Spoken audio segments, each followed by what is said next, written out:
ನಿಜವಾಗಿ ಅವ್ರಿಗೆ ಮಾತಾಡೋಕೆ ಬರೋದಿಲ್ಲ. ಅವ್ರಿಗೆ ಒಂಥರ ಮಾನಸಿಕ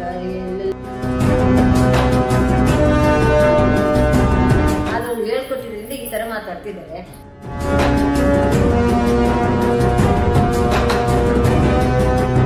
ನಾನ್ ಸೈನ್ ಹಾಕಲಿಲ್ಲ ಅಂತ ನನ್ನ ಮೇಲೆ ಸಿಟ್ಟಿಗೆ ಅಪ್ಪನ ಹಿಡ್ಕೊಂಡು ಅಪ್ಪನಿಗೆ ಏನೆಲ್ಲ ಹೇಳ್ಕೊಟ್ಟು ಹೀಗೆಲ್ಲ ಹೇಳ್ತಿದ್ದಾರೆ.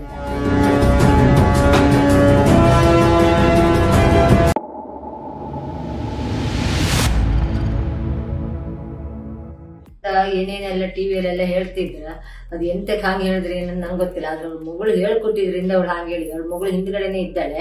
ಅದಕ್ಕೆ ಅವ್ರು ಹೇಳ್ಕೊಟ್ಟಂಗೆ ಅವ್ರು ಹೇಳಿದ್ರು ಅಷ್ಟೇ. ಅವ್ರು ಇದುವರೆಗೂ ಮನೆ ಜವಾಬ್ದಾರಿ ಒಂಚೂರು ಏನೂ ತಗೊಂಡಿಲ್ಲ, ಇದುವರೆಗೆ ತನಕ ತಗೊಂಡಿದ್ದಿಲ್ಲ.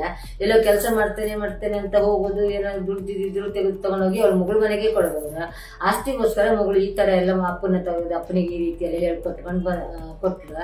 ಮತ್ತೆ ನಮ್ಮ ಮನೆ ಮಕ್ಳಿಗೆ ಓದಿಸೋದಾಗ್ಲಿ, ಓದಿಸೋದು ಬೇಡ, ನೀನ್ ಯಾಕೆ ಓದಿಸ್ಬೇಕು, ಕೆಲ್ಸಕ್ಕೆ ಹಾಕ ಸಾಕಲ್ಲ, ಒಂದು 7ನೇ ಕ್ಲಾಸ್ ಕಲ್ತ್ಕೊಂಡು ಕೆಲ್ಸಕ್ಕೆ ಹೋಗ್ಲಿ ಅಂತ ಅವ್ರು ಹೇಳ್ತಿದ್ರು. 3 ಹೆಣ್ಮಕ್ಳು ಯಾರಿಗೂ ಅವ್ರು ಓದಿಸಿದವರಲ್ಲ, ಕೆಲಸದವರಲ್ಲ, ಏನು ಜವಾಬ್ದಾರಿಗೆ ತಗೊಂಡವ್ರಲ್ಲ. ಆ ಕಾಲದಲ್ಲಿ ಒಂದು 2 ಲಕ್ಷ ರೂಪಾಯಿಗೆ ಒಂದೂವರೆ ಲಕ್ಷದಲ್ಲಿ ಮನೆ ಆಗಿತ್ತು. ಆವಾಗ ಕಟ್ಟಿದ ಮನೆ ಆದ ಒಂದು 5,000 6,000. ಈಗ ಮೊನ್ನೆವರೆಗೆ ಒಂದು 6,000 ಬರ್ತಿತ್ತು. ಈಗ ಆ ಮನೆ ನಮ್ದು ಬಿದ್ದೋಯ್ತು. ಈಗ ಈ ಮನೇಲಿ ಬಂದಿತ್ತು. ನಾವು ಅದನ್ನೇ ಇವಳು ಏನೆಲ್ಲ ಹೇಳ್ಕೊಟ್ಟು ಅಪ್ಪನ ಹತ್ರ ಹೇಳ್ತಿದ್ದಲ್ಲ. ಅವಳು ನಿಜವಾಗಿ ಅವ್ರಿಗೆ ಮಾತಾಡೋಕೆ ಬರೋದಿಲ್ಲ.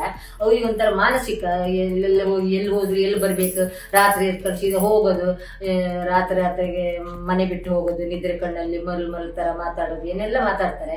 ಆದ್ರೆ ಅವ್ಳು ಹೇಳ್ಕೊಟ್ಟಿದ್ರಿಂದ ಈ ತರ ಮಾತಾಡ್ತಿದ್ದಾರೆ. ಕೆಲ್ಸಕ್ಕೆ ಹೋದ್ರೆ ದುಡ್ದ್ರೆ ತಗೊಂಡೋಗಿ ಮಗಳು ಮನೆ ಕೊಡೋದು.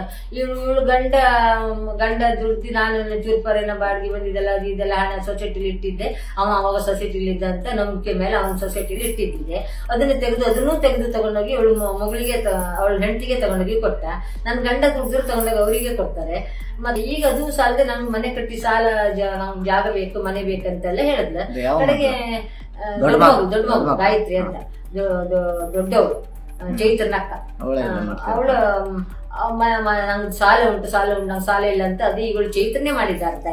ಚೈತನ್ಯ ಬಂದು ಅಮ್ಮ ಒಂದು ಸೈನ್ ಹಾಕು ಅವಳಿಗೆ ಮನೆ ಆಗ್ಲಿ ಅಂತ ಅವಳು ಹೇಳಿ ನಮ್ಮನ್ನೆಲ್ಲ ಕರ್ಕೊಂಡು ಹೋಗಿ ಅವಳಿಗೆ ಒಂದು ಸೈನ್ ಹಾಕ್ಸಿ ಇಡೀ ಜಾಗದ ಮೇಲೆ ಒಂದು 25 ಲಕ್ಷ ಅವಳಿಗೆ ಲೋನ್ ತೆಗೆದುಕೊಟ್ಟು ರೆಕಾರ್ಡ್ ಸಮೇತ ಅವಳ ಕೈಯಲ್ಲೇ ಉಂಟು. ಈಗ ಅದು ಈಗ ಅಪ್ಪನ ಹತ್ರ ಎಲ್ಲ ಸೈನ್ ಹಾಕ್ಸ್ಕೊಂಡಿರ್ಲಿಲ್ಲ. ನಂಗೆ ಮತ್ತು ಸಾಲ ಉಂಟು, ನಂಗೆ ಜಾಗ ಬರೆದುಕೊಡು ಅಂದ್ರೆ ನಂಗೆ ಇನ್ನೊಬ್ಳು ಒಬ್ಳು ಹುಡುಗಿ ಓದ್ಲಿಕ್ಕಿದ್ದಾಳೆ, ಮದುವೆ ಆಗ್ಲಿಕ್ಕೆ ಉಂಟೆ, ಇನ್ನೊಬ್ಳು ಇದ್ದಾಳೆ, ನಾನು ಸೈನ್ ಹಾಕುದೇ ಇಲ್ಲ ಅಂತ ಹಠ ಕಟ್ಟಿ ಹೇಳಿದೆ. ಅಪ್ಪನ ಹತ್ರ ಸೈನ್ ಹಾಕ್ಸ್ಕೊಳ್ಳಿಲ್ಲ.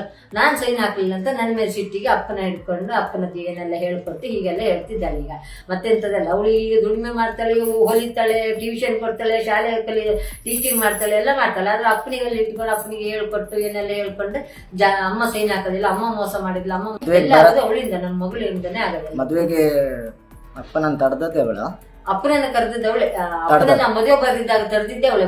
ನಾನು ಒಂದು ಫೋನ್ ಮಾಡಿದ್ರು ಸಾಕಿಯ, ನಾನು ಒಂದು ಚೂರು ಹೋಗಿ ಅಪ್ಪಯ್ಯ ಅಂತ ಹೇಳಿದ್ರೆ ಅವ್ರು ಹೋಗ್ತಾರೆ. ಈಗ ನಾನ್ ಕಳ್ಸೋದಿಲ್ಲ, ಅಪ್ಪಯ್ಯನ ಕಳ್ಸೋದಿಲ್ಲ ಅಂತ ಹೇಳಿ ಅಪ್ಪ ಇಲ್ಲಿವರೆಗೆ ಕುಂದಾಪುರ ತನಕ ಬಂದವ್ರನ್ನ ಇವಳು ಹೋಗಿ ಕರ್ಕೊಂಡು ಹೋಗಿ ಮನೆ ಒಳಗೆ ತಗೊಂಡೋಗಿ ಇಟ್ಕೊಂಡು ಮದುವೆ ಬರ್ದಿದ್ದಾಗ ಮಾಡಿದ್ರು. ಅವ್ಳು ಬರ್ಬಾರ್ದು, ಇವಳು ಮರ್ಯಾದೆ ಹೋಗ್ಬೇಕು, ಮದುವೆ ಬರ್ಬಾರ್ದು ಅಂತ ಅವಳೇ ಮಾಡ್ತಿದ್ದೆ, ಎಲ್ಲ ಮಾಡ್ತಿದ್ದೆ ಅವಳೆಯ. ಅವಳಿಗೆ ಬಾರಿ ಒಂದು ಹಠ ಉಂಟು. ನಾನೊಂದು ಸೈನ್ ಹಾಕ್ಲಿಲ್ಲ ಜಾಗದ ಮೇಲೆ ಅಂತ ಬಾರಿ ಹಠ ಉಂಟು. ಅಪ್ಪನಿಗೆ ಮದುವೆ ಅಂದ್ರೆ ಬಾರಿ ಇಷ್ಟ ಆಯ್ತು, ತುಂಬಾ ಇಷ್ಟ ಆಯ್ತು ಅವ್ರಿಗೆ ಮದುವೆ ಬರುವಾಗ ಕಟ್ಟಿಗೆ ಮನೆಗೆ ನರಿಗುಡ್ಡೆ ಮನೆ ಅಂತ ನಮ್ಮ ಕುಟುಂಬದವ್ರ ಮನೆ ಉಂಟು. ಅವರು ದೊಡ್ಡಪ್ಪ ಅವ್ರ ಮನೆ ಅದ. ಅವ್ರ ಮನೆಗೆಲ್ಲ ಬಂದು ಮದುವೆ ಕಾಗದ ಎಲ್ಲ ಖಾಲಿ ಆಯ್ತು. ನೀವು ಕಟ್ಟಿಗೆ ಮನೆ ನರಿಗುಡ್ಡೆ ಮನೆ ಅಂತ ಕುಂದೇಶ್ವರ ದೇವಸ್ಥಾನ ಹತ್ರ ಅವ್ರ ಅಕ್ಕದಿರ ಮನೆ ಅದ, ದೊಡ್ಡಪ್ಪನ ಮಗಳ ಅಕ್ಕದಿರ ಮನೆ. ಅಲ್ಲಿ ಬಂದು ನೀವು ಬನ್ನಿ, ಮದುವೆ ಬನ್ನಿ, ಕಾಗದ ಎಲ್ಲ ಖಾಲಿ ಆಯ್ತು, 9ನೇ ತಾರೀಕಿಗೆ ಕಮಲಶಿಲೆ ದೇವಸ್ಥಾನದಲ್ಲಿ ಮದುವೆ ಉಂಟು ಬನ್ನಿ ಅಂತ ಹೇಳಿ ಇಲ್ಲೆಲ್ಲವರಿಗೆ ಹೇಳಿ ಮನೆ ಪೈಂಟಿಂಗ್ ಮಾಡುವಾಗ ನಿಂತು ಪೈಂಟ್ ಮಾಡಿಸಿ ಹೋಗಿದ್ದಾರೆ. ಆವಾಗ ನಾವು ಮದುವೆ ಅವ್ರಿಗೆ ಇಷ್ಟು ಸಲ ಕರೆದಿದ್ರು. ನಾನು ಗುರುವಾರ ಬೆಳಿಗ್ಗೆ ಬರ್ತೇನೆ, ಅಷ್ಟರ ತನಕ ಬರಕ್ ಆಗಲ್ಲ ನಂಗೆ, ಗುರುವಾರ ಬೆಳಿಗ್ಗೆ ಬರ್ತೇನೆ ಅಂತ ಹೇಳಿ ಬಂದವ್ರನ್ನ ಇವಳು ಬಂದು ಕರ್ಕೊಂಡು ಹೋಗಿ ಮಾಡಿಸಿದ್ದಾಳೆ. ಎಲ್ಲ ಮಾಡಿಸಿದ್ದು ದೊಡ್ಡ ಮಗಳಿಂದಾನೇ ಆಗಿದೆ ಪೂರ. ಈಗ ನಾನೊಂದು ಸೈನ್ ಹಾಕಲಿಲ್ಲ, ಅವಳಿಗೆ ಆಸ್ತಿ ಸಿಕ್ಲಿಲ್ಲ ಅಂತ ಸಿಟ್ಟಿಗೆ ಏನೆಲ್ಲ ಅಪ್ಪನಿಗೆಲ್ಲ ಹೇಳ್ಕೊಟ್ಟು ಈ ರೀತಿ ಎಲ್ಲ ಮಾಡ್ತಿದ್ದಾಳೆ. ಈಗ ಬಂದು ನಮ್ಮನೇಲಿ 12 ವರ್ಷದಿಂದ ಇದ್ದಾನೆ, 12 ವರ್ಷದಿಂದ ಇಲ್ಲೇ ಬಂದ್ಕೊಂಡಿದ್ದ ಹಾಗೆ ಹೀಗೆ ಅಂತ ಹೇಳ್ತಿರ್ಲಿಲ್ಲ. ಇಲ್ಲಿದ್ದಾರೆ ಅಂತ ಇಲ್ಲ, ಕೆಲವರಿಗೂ ಇಲ್ಲಿದ್ದವರಿಗೆ ಗೊತ್ತುಂಟು. ಅವ ಇಲ್ಲಿ ಬಂದವನು ಎಲ್ಲ ಬರ್ತಿದ್ದ, ಬಂದು ಹೋಗ್ತಿದ್ದ, ನಿಲ್ತಿರ್ಲಿಲ್ಲ. ಇವ್ರು ಮತ್ತೆ ಯಾವ ವಿಷಯದಲ್ಲಿ ಇವ್ರಿಗೆ ಇದೆಲ್ಲ ಮಾತಾಡಕ್ಕೆ ಬರೋದಿಲ್ಲ. ಮೀಡಿಯಾದವ್ರ ಮುಂದೆ ಮಾತಾಡ್ಬೇಕಂತಾನೆ ಇವ್ರಿಗೆ ಗೊತ್ತಿಲ್ಲ ಯಾರು ಮಾತಾಡ್ಬೇಕು ಏನಂತ. ಇವಳು ದೊಡ್ಡ ಮಗಳು ಹೇಳ್ಕೊಟ್ಟು ಅಥವಾ ಬೇರೆ ಯಾರು ನಾವು ಇವಳಿಗೆ ಆಗದಿದ್ದವರು ಏನೋ ಹೇಳ್ಕೊಟ್ಟು ಆದ್ರಿಂದ ಇವ್ರು ಮಾತಾಡಿದಷ್ಟು ಬಿಟ್ರೆ ಮತ್ತೆ ಅವರಿಗೆಲ್ಲ ಅಷ್ಟೆಲ್ಲ ಮಾತಾಡೋಷ್ಟು ತಲೆ ಇಲ್ಲ, ಅವ್ರು ಮಾತಾಡೋದಿಲ್ಲ. ಅವ್ರು ಒಂದು ರೀತಿ ಸರಿ ಇಲ್ಲ. ಅವ್ರು ಯಾವ ಜವಾಬ್ದಾರಿ ಒಂದು ಹೆಣ್ಮಕ್ಳು 3 ಹೆಣ್ಮಕ್ಳು ಇವ್ರು ದೊಡ್ಡವಳದಿಂದ ಹಿಡಿದು ಅವಳಿಗೆ ಓದಿಸೋದಾಗ್ಲಿ ಮದುವೆ ಮಾಡೋದಾಗ್ಲಿ ಯಾವ ವಿಷಯದಲ್ಲೂ ಅವ್ರು ಇದುವರೆಗೂ ಒಂದು ಜವಾಬ್ದಾರಿ ತಗೊಂಡವರಲ್ಲ. ನಾವೇ ಮಾಡಿದ್ ಬಿಟ್ರೆ ಅವ್ರಿಗೆ ಓದ್ಲಿ ಮಕ್ಕಳು ಅಂತ ಹೇಳೋದು ಇಲ್ಲ. ಅವ್ರು ಬೇರೆ ಯಾವ ವಿಷಯಕ್ಕೂ ಅವ್ರು ಜವಾಬ್ದಾರಿ ತಗೊಳ್ಳೋದಿಲ್ಲ. ನಾವು ಅದಕ್ಕೆ ಬಿಟ್ಬಿಟ್ಟಿತ್ತು. ನಮ್ಗೆ ನೋಡಿ ಸಾಕಾಗಿತ್ತು. ಜಬರ್ದಸ್ತ್ ಮಾಡೋದು, ಹೊಡಿಯೋಕ್ ಬರೋದು, ಬೈಯೋಕ್ ಬರೋದು, ಹೊಡಿಯೋದು ಬಡೋದು ನಮ್ಗೆ ನೋಡಿ ಸಾಕಾಗಿ ಜೀವಮಾನ ಬೇಡ ಅನ್ಸಿಬಿಟ್ಟು ಇವ್ರ ವಿಷಯ ಬಿಟ್ಬಿಟ್ಟಿತ್ತು ನಾವು. ಈಗ ಅಲ್ಲೆಲ್ಲ ಮಗಳೆಲ್ಲ ಕೆಲ್ಸಕ್ಕೆ ಸೇರ್ಕೊಂಡಿದ್ದಾಳೆ, ಕೆಲ್ಸಕ್ಕೆ ಹೋಗ್ತಾಳೆ, ತಗೊಂಬಂದು ಮಗಳಿಗೆ ಕೊಡ್ತಾಳೆ, ತಂದು ಅವಳಿಗೆ ಕೊಡ್ತಿದ್ದಾಳೆ ಅಷ್ಟೇ. ಅವ್ರ ಹತ್ರ ಹತ್ರ ಕರ್ಕೊಂಡು ಹೋದ್ಲು, ಇಲ್ಲಿ ನಂಗೆ ಪೀಡಿಸಿದ್ಲು ಬಂದು ಈಗೆಲ್ಲ ಮಾಡ್ತಾ ಇದ್ಲು. ಸೈನ್ ಹಾಕ್ಸು, ನಂಗೊಂದು ಸೈನ್ ಹಾಕ್ಸು, ನಂಗೆ ಸಾಲ ಉಂಟು ಅನ್ಕೊಂಡು ಹೇಳ್ತಾ ಇದ್ದಾಳೆ. ಅವಳಿಗೆ ಎಲ್ಲೋ ಗಂಡ ಕೆಲ್ಸ ಹೋಗ್ತಾರೆ, ಮನೆ ಕೆಲಸ ಮಾಡ್ಕೊಂಡು ಹೋಗ್ತಾರೆ ಬರ್ತಾರೆ.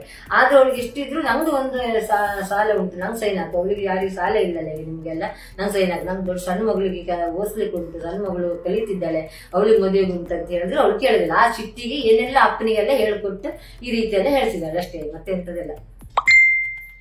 ಮತ್ತೇನಂದ್ರೆ ಅವಳ ಮಗಳು HMM ಶಾಲೆಯಲ್ಲಿ ಸುಕುಮಾರ್ ಶೆಟ್ಟರ್ ಶಾಲೆಯಲ್ಲಿ ಕೆಲಸ ಮಾಡೋದು, ಟೀಚರ್ ಆಗಿ ಕೆಲಸ ಮಾಡ್ತಾಳೆ. ಮತ್ತೆ ಬೇರೆ ಎಲ್ಲ ಕೆಲಸ ಮಾಡ್ತಿರ್ತಾಳೆ. ಆದ್ರೆ ಅಲ್ಲಿ ಕೆಲಸ ಮಾಡೋಳಾಗಿ ಟೀಚರ್ ಆಗಿ ಎಲ್ಲೋದು ಒಂಥರ ಶಿಸ್ತಿನ ಶಾಲೆ, ಅದು ಒಳ್ಳೆ ಶಾಲೆ. ಆ ಶಾಲೆ ಆಗಿ ಇವಳು ಅಪ್ಪನ ಈ ಮಾನಸಿಕ ಅಪ್ಪನ ಕರ್ಕೊಂಡು ಹೋಗಿ ಇವಳು ಈ ರೀತಿ ಎಲ್ಲ ಹೇಳ್ತಿ ಮೀಡಿಯಾ ಇದ್ದವಳು ಆ ಶಾಲೆಯಲ್ಲಿ ಶಿಸ್ತಿನ ಶಾಲೆ ಅದು.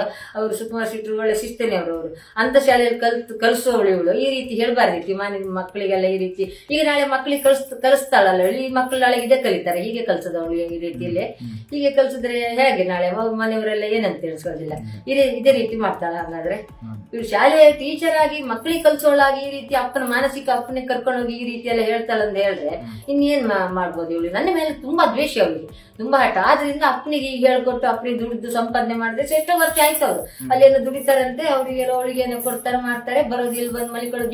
ಬೀಗ ಇಲ್ಲ, ಬೀಗ ಹಾಕಿ ಹೋಗಿದ್ದಾರೆ ಹಾಗೆ ಈಗ ಅಂತ ಹೇಳ್ತಿದ್ರೆ ಬೀಗ ಒಂದು ಕೀ ಈಗಲೂ ಬೇಕಾದ್ರೆ ಅವ್ರ ಚೆಕ್ ಮಾಡಿದ್ರೆ ನೋಡಿ, ಒಂದು ಕೀ ಅವ್ರ ಹತ್ರ ಉಂಟು, ಒಂದು ಕೀ ನನ್ನ ಹತ್ರ ಉಂಟು. ಹೀಗೆ ತುಂಬಾ ಕೀ ಕಳ್ದಾಕೋದು, ಒಂದು ಬೀಗ ಕೊಡೋದು ಕಳ್ದಾಕೋದು. ಎಷ್ಟರಲ್ಲಿ ಇಲ್ಲ ಮನೆ ಹುಡುಗರು ಆಚೆ ಕಡೆ ಒಂದು ಹುಡುಗರು ಇದ್ದಾರೆ ಮಕ್ಕಳೆಲ್ಲ, ಅವರೆಲ್ಲ ಹೇಳ್ತಾರೆ ನಿಮ್ ಬೀಗ ಎಷ್ಟು ಕಳ್ದಾಕ್ರಿ ಮಾರಿ ಅಂತ ಕೇಳ್ತಿದ್ರು.